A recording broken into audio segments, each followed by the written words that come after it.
बिस्मिल्लाहिर्रहमानिर्रहीम। अस्सलामुअलैकुम। Daily routine के कामों को आसान बनाने के लिए आज भी आपके साथ कुछ हैक्स शेयर करूंगी जो बहुत ज़्यादा सिंपल हैं लेकिन बहुत ज़्यादा यूज़फुल हैं, तो वीडियो को फुल वॉच कीजिएगा। ये हैक्स आपके डेली रूटीन के कामों को बहुत ज़्यादा आसान बना देंगे। अच्छा, एक बात कहना चाहूँगी कि आगे के कुछ क्लिप्स में थोड़ा सा लाइटिंग का इशू है, क्योंकि जिस रूम में बैठ के मैंने वो क्लिप्स रिकॉर्ड किए थे वहाँ पर सनलाइट कुछ ज़्यादा थी, तो प्लीज़ उसको इग्नोर कीजिएगा। चलिए वीडियो को स्टार्ट करते हैं।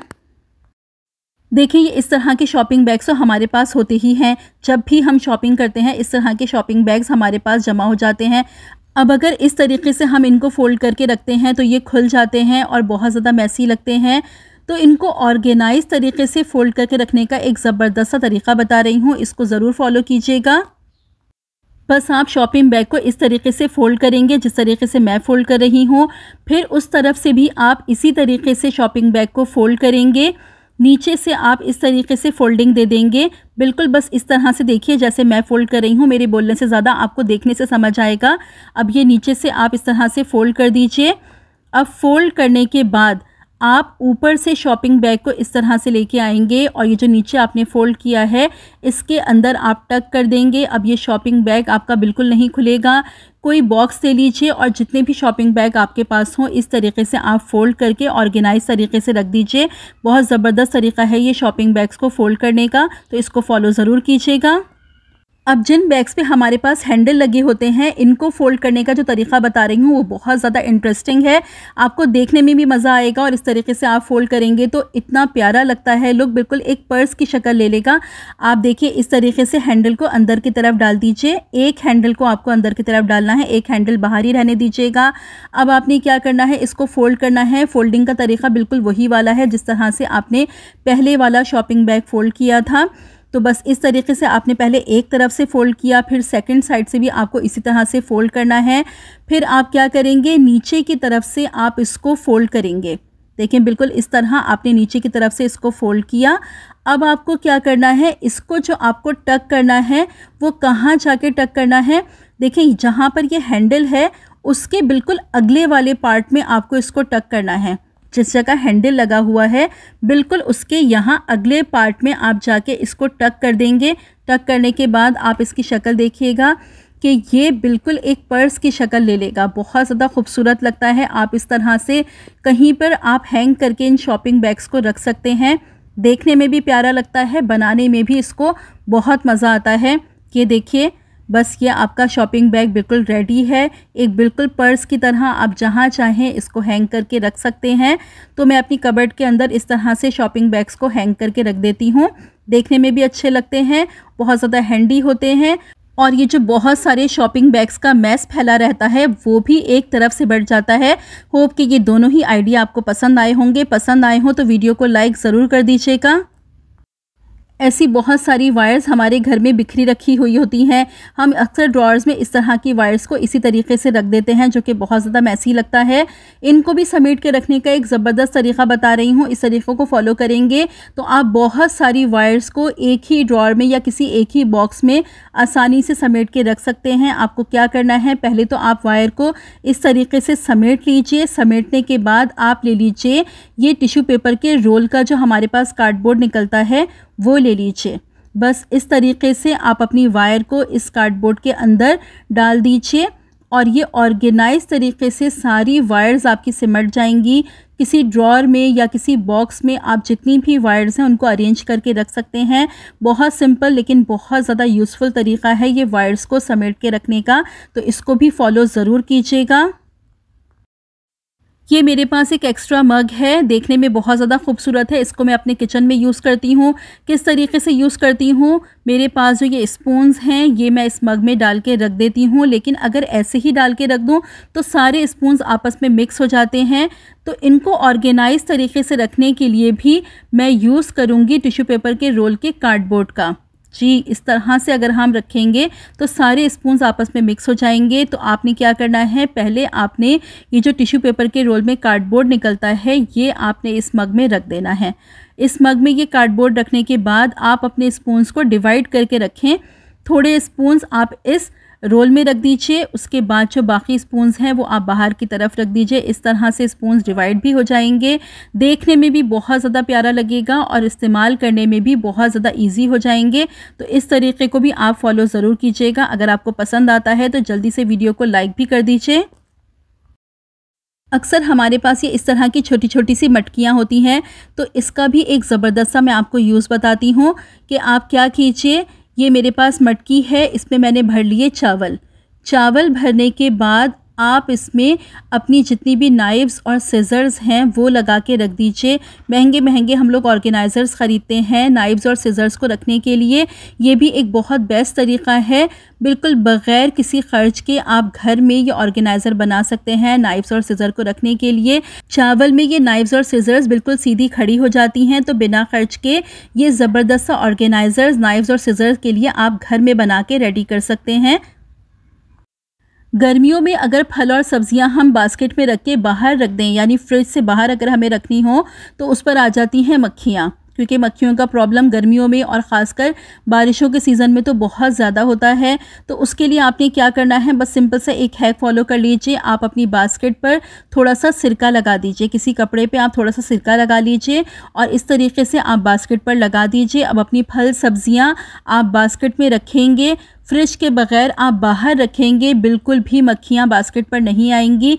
तो आप फल सब्जियों को रखने से पहले इस तरह से बास्केट पर सिरका लगा दीजिए। अब आपको बास्केट को ढकने की भी कोई ज़रूरत नहीं होगी। सिरके की स्मेल से मक्खियाँ फल सब्जियों पर बिल्कुल भी नहीं आएंगी। तो फ्रिज के बाहर भी इस तरीके से आप अपने फल सब्जियों को आसानी से रख सकते हैं। एक ही शॉपर में जब 2 बॉटल्स कैरी करते हैं तो होता क्या है कि बॉटल्स गिरती रहती हैं। अब आज एक ऐसा तरीका बता रही हूँ कि एक ही शॉपर में आप 2 बॉटल्स कैरी करेंगे, बॉटल्स बिल्कुल भी नहीं गिरेंगी। बस आपको करना क्या है, आपने पहले शॉपर को इस तरीके से रख लेना है। रखने के बाद आप क्या कीजिए, एक बॉटल को आप इस तरीके से रखिए जिस तरह से मैं दिखा रही हूँ। इस तरीके से फिर आपको शॉपर को फोल्ड कर देना है। देखें, बस इस तरीके से आप शॉपर को फोल्ड कीजिए और अपनी दूसरी वाली बॉटल आप इस जगह पर रख दीजिए। बस अब आप शॉपर को इस तरह से ऊपर की तरफ कर लीजिए। अब ये बॉटल्स आपकी सेपरेट भी हो जाएंगी, बिल्कुल नहीं गिरेंगी। आप आसानी से 2 बॉटल्स एक ही शॉपर में इस तरीके से कैरी कर सकते हैं।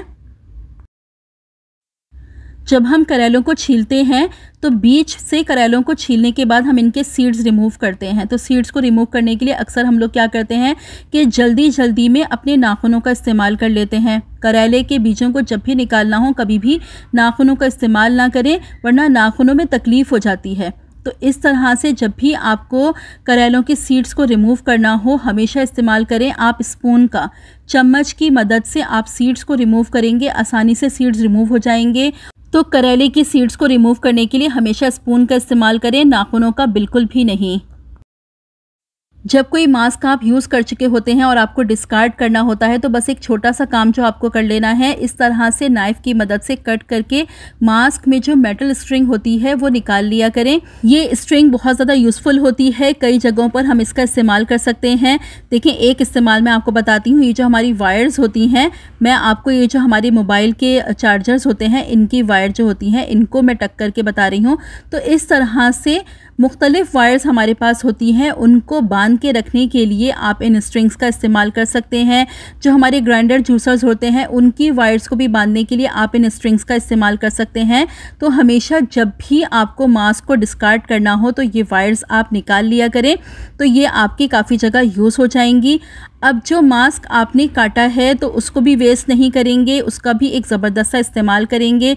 उसको कहाँ यूज़ करती हूँ मैं, देखें, इस तरह से इस मास्क को आपने खोल लिया और फिर इसमें आप डाल दीजिए कोई भी एक तेज़ खुशबू वाला साबुन। इस तरह से आपने साबुन डाल दिया। साबुन डालने के बाद आप किसी भी रबर बैंड की मदद से इसको सिक्योर कर दीजिए। अब इसका यूज़ कहाँ करना है, आप अपनी कबर्ड्स में इसका इस्तेमाल कर सकते हैं। आप कबर्ड में इसे कहीं पे भी हैंग कर दीजिए, भीनी भीनी खुशबू आपकी कबर्ड्स में से आएगी। आप चाहें वॉशरूम में इसका इस्तेमाल कर सकते हैं, वॉशरूम में भी किसी जगह आप इसको हैंग कर दीजिए। कमरों में भी आप इसका इस्तेमाल कर सकते हैं, कर्टेंस वगैरह के पीछे आप इसको हैंग कर दीजिए, तो भीनी भीनी सी खुशबू साबुन की आपके कमरों में भी आएगी। एक मास्क को डिस्कार्ड करने से पहले 2 तरह से आप इसका यूज़ कर सकते हैं। होप कि ये दोनों ही आइडियाज़ आपको बहुत पसंद आए होंगे। देखिए ये जो इस तरह के बॉक्सेस होते हैं ये हमें रेडीमेड भी मिल जाते हैं और हम चाहें तो आसानी से बड़ा सिंपल सा DIY करके इनको घर पर भी रेडी कर सकते हैं। तो इस तरह के बॉक्सेस आप अपने घर पे जहाँ जहाँ स्पेस हो 2 से 3 बॉक्सेस ज़रूर रखें। तो इससे ये आसानी होती है जो हमारा एक्स्ट्रा जो भी सामान होता है या जो हमारे बच्चे छोटे खेल रहे होते हैं टॉयज़ से, तो वो इस तरह से इन बॉक्सेस का इस्तेमाल कर लेते हैं। मैं यहाँ पर अपने बेड के साथ ये बॉक्स रखती हूँ, तो बच्चे जब भी खेल चुके होते हैं तो वो अपने टॉयज़ इस तरह से इन बॉक्स में लाके डाल देते हैं। ऑर्गेनाइज तरीके से सारे टॉयज़ एक जगह रहते हैं। ये जो हमारे स्टेनलेस स्टील के नल होते हैं इनको साफ़ करने का मैंने इससे पहले भी आपके साथ एक तरीक़ा शेयर किया है। आज एक तरीक़ा और बता रही हूँ। आप क्या कीजिए, थोड़ा सा टूथपेस्ट ले लीजिए, जो भी टूथपेस्ट आप यूज़ करते हो, बस थोड़ा सा आप टूथपेस्ट इन पर लगा दीजिए। हाथों की मदद से टूथपेस्ट को थोड़ा सा फैला दीजिए। उसके बाद आप 5 मिनट के लिए इसको इसी तरह से लगे रहने दीजिए। फिर जो स्क्रबर आप यूज़ करते हैं उससे आप अपने नल को अच्छी तरीके से साफ़ कर लीजिए। बस पानी से आप वॉश कर लीजिए, बिल्कुल नए नलों जैसी शाइन आ जाएगी। और ये जो हार्ड वाटर के स्टेन्स आ जाते हैं हमारे नलों के ऊपर वो भी बिल्कुल साफ़ हो जाएंगे। तो इस तरीके को आप फॉलो करके ज़रूर देखिएगा। देखिए ये एक मेरे पास केटल है, इसको मुझे डिस्कार्ड नहीं करना, लेकिन मैं अब इसको यूज़ भी नहीं करती हूँ। तो बस अब इसका इस्तेमाल मैंने किस तरीके से किया है, मेरे पास एक जो बड़े वाले स्पून होते हैं ये डाल के मैंने इस केटल में रख लिया है। देखने में भी बहुत प्यारे लगते हैं। केटल भी मेरी यूज़ हो गई। तो इस तरीके से जो चीज़ें हमारे पास होती हैं जिन्हें हम इस्तेमाल नहीं कर रहे होते हैं उसको किसी ना किसी तरह से आप यूज़ कर सकते हैं। तो देखें इस तरह से लुक भी प्यारा आ रहा है। केटल भी मेरी यूज़ हो गई। तो होप ये आइडिया भी आपको पसंद आएगा। देखिए ये हैं चिया सीड्स, हेल्थ के लिए बहुत ज़्यादा फ़ायदेमंद होते हैं। अपनी डाइट में इनको ज़रूर ऐड कीजिए। आप दही के साथ, पानी के साथ, आप किसी स्मूदी में मिला के, सैलेड्स में मिला के बहुत तरीक़ों से इनका इस्तेमाल कर सकते हैं। इनमें बहुत फाइबर मौजूद होता है, एंटीऑक्सीडेंट्स मौजूद होते हैं, ओमेगा 3 फैटी एसिड मौजूद होते हैं। हमारी हार्ट की हेल्थ के लिए, हमारी डाइजेस्टिव हेल्थ के लिए बहुत ज़्यादा फ़ायदेमंद है। ब्लड शुगर को भी कंट्रोल में रखने के लिए, वेट को कंट्रोल में रखने के लिए चिया सीड्स का इस्तेमाल बहुत ज़्यादा फ़ायदेमंद है। चिया सीड्स में कैल्शियम, मैग्नीशियम और फास्फोरस काफ़ी अच्छी मिकदार में मौजूद होता है। तो ये हमारी हड्डियों की हेल्थ के लिए और हमारे दांतों की हेल्थ के लिए भी बहुत ज़्यादा फ़ायदेमंद होता है। तो आपने क्या करना है, रेगुलर चिया सीड्स का इस्तेमाल करना है। जिस तरीके से भी चाहें आप इस्तेमाल कर सकते हैं।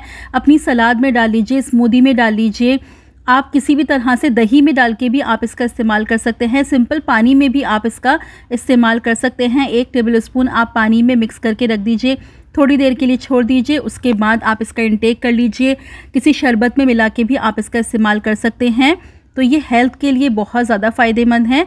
इनका इस्तेमाल आप लाजमी करें। हर उम्र के अफराद चिया सीड्स का इस्तेमाल कर सकते हैं। बहुत ज़्यादा हेल्दी होते हैं ये। बच्चों को भी आप इसका इस्तेमाल करवा सकते हैं। बच्चों को इस्तेमाल करवाएंगे, बच्चों की भी हड्डियां मजबूत रहेंगी, बच्चों की हाइट भी अच्छी ग्रो होगी। तो आप इसका इस्तेमाल ज़रूर कीजिए अपनी हेल्थ के लिए। ये देखिए 1 टेबलस्पून चिया सीड्स मैंने पानी में मिक्स करके रख दिए हैं। अब बस 15 से 20 मिनट मैं इसको इसी तरह से छोड़ दूंगी। थोड़े से ये फूल जाएंगे, उसके बाद मैं इस पानी का इंटेक कर लूँगी। देखिए ये है रीठा, जो कि बालों के लिए इस्तेमाल किए जाते हैं। इनसे ज़्यादातर होममेड शैम्पू बनाया जाता है क्योंकि इनका असल काम होता है बालों की और स्कैल्प की क्लीनिंग करना। बहुत अच्छे तरीके से बाल साफ़ हो जाते हैं जब हम सही तरीके से रीठा से शैम्पू बनाते हैं। घर में सही तरीके से रीठा का इस्तेमाल करना हो तो 3 से 4 दिन आपको रीठा को भिगो के रखना बहुत ज़्यादा ज़रूरी है। 3 से 4 दिन जब रीठा को भिगो के रखते हैं तो रीठा में जो झाग होता है वो रिलीज़ हो जाता है, शैम्पू आपका गाढ़ा बनता है और फिर किसी किस्म का कोई केमिकल आपको ऊपर से ऐड नहीं करना पड़ता। मैं एक शैम्पू की रेमेडी आपके साथ शेयर करूंगी। जब ये रीठा मेरे सॉफ्ट हो जाएंगे, 3 से 4 दिन मैं इनको इसी तरह से छोड़ दूंगी। 3 से 4 दिन के बाद मैं इनसे शैम्पू बनाऊंगी और वो रेमेडी मैं आपके साथ ज़रूर शेयर करूंगी। तो उस रेमेडी को आपने ज़रूर वॉच करना है। ना ही मैं शैम्पू बेस का इस्तेमाल करूंगी, ना किसी किस्म का कोई भी केमिकल ऐड करूंगी। बिल्कुल हर्बल शैम्पू होगा क्योंकि जब घर में शैम्पू बना रहे हैं, हर्बल शैम्पू बना रहे हैं, तो बाहर से कोई भी केमिकल ऐड करें तो वो हर्बल तो रहेगा ही नहीं। तो इसलिए किसी किस्म का कोई केमिकल ऐड किए बगैर ये शैम्पू बनेगा। उस रेमेडी को आपने ज़रूर वॉच करना है। तो उसको वॉच करने के लिए आप चैनल को सब्सक्राइब कर लीजिए। होप कि आज की वीडियो आपको पसंद आई होगी और ये हैक्स आपके लिए बहुत ज़्यादा यूज़फुल रहेंगे। वीडियो पसंद आई हो तो वीडियो को लाइक कर दीजिए, फ्रेंड्स में फैमिली में शेयर करना भी बिल्कुल मत भूलिएगा। रखिएगा अपना बहुत सारा ख्याल, मुझे भी अपनी दुआओं में याद रखिएगा। मिलती हूँ अपनी नेक्स्ट वीडियो में। टेक केयर, अल्लाह हाफिज़।